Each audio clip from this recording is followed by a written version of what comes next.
Mariolka i przygłedę. Napisał Roman Drzyździun. Stolemy. Wyimk. Wybyćce królu, rzekła łepoceśku Mariolka. Ja nie chcę, ale na stoleme mnie tak zaciekawiłe.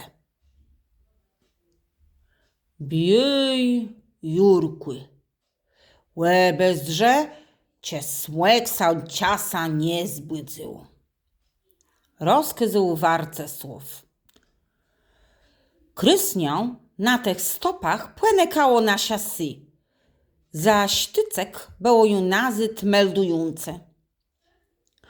Smłek królu spijak malis. Uf!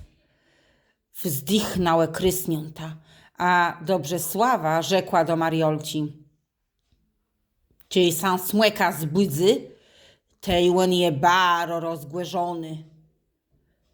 Jyle rys taci go widziała, jaś strach gadac.